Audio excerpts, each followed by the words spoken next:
20 secondi il via alla quarta corsa, un confronto per i gentleman, i salchi a cavalli anziani a reclamare. Sono in 8 dietro le ali dell'autostart, non partente Begnaro Lussi, rimangono 6 in prima fila, 2 in seconda.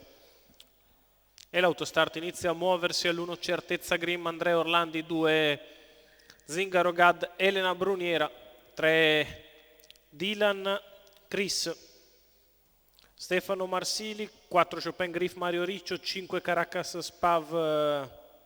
Giuseppe Viti, 6 Balalaika Matto Matteo Zaccherini, 8 Blue Dancer Giuseppe Leanza, 9 Chames dei Greppi Nicola Del Rosso. Macchina che inizia a raccogliere i partecipanti lungo la curva di sinistra, si prepara a staccare, non tocca l'ala Balalaika Matto che decide di non far partenza, si ritrae anche Caracas Pav, si va con veloce Zingaro Gad che cerca di contenere Chopin Griff, ne viene fuori un bello strappo iniziale con Chopin che cerca posto, lo cerca però anche Caracas Pav che si sistema in corda, Chopin Griff che rimane all'esterno di Zingaro Gad il quale ha preso la testa, Chopin al largo, Balalaika che va a fare la pariglia, chiudendo in corda Certezza Grimm, 14,8 per i primi 200 metri di corsa, insiste Chopin Griff all'attacco di Zingaro Gad, i due che continuano in lotta,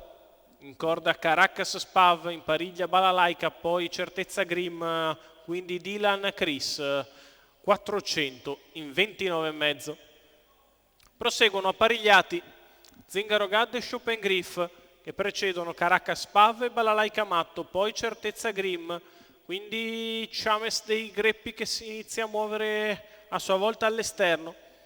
davanti alle tribune. Si prosegue con Zingaro al comando e Chopin di fuori, in corda Caracas, poi Balalaika e Certezza, quindi Chames che precede Blue Dancer, 58,9 la metà gara da parte di Zingaro Gad che procede spedito al comando.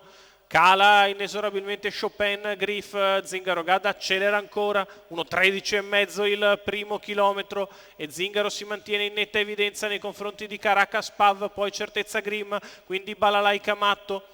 poi gli altri a 400 dalla conclusione. Zingaro Gad è in fuga per fatti propri, 14,2 la retta di là, 1,27,7 i tre quarti di miglio, continua ad accelerare Zingaro Gad che prende margine nei confronti dei rivali. Caracas Pav sempre in seconda posizione avanti a Certezza Grimm, poi Blue Dancer che viene a fare l'arrivo, 14,6 anche la piegata conclusiva. Zingaro Gad che nel finale si mantiene fuori portata per tutti i rivali. Zingaro Gad che viene a vincere netto nei confronti di Blue Dancer che fa il secondo, al terzo ancora Caracas Pav.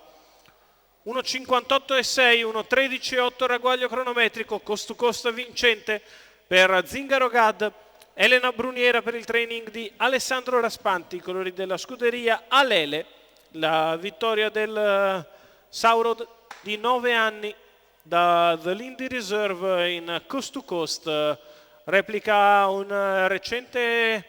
successo, seconda vittoria consecutiva facile per Zingaro Gad, al secondo Blue Dancer, al terzo Caracas Spav.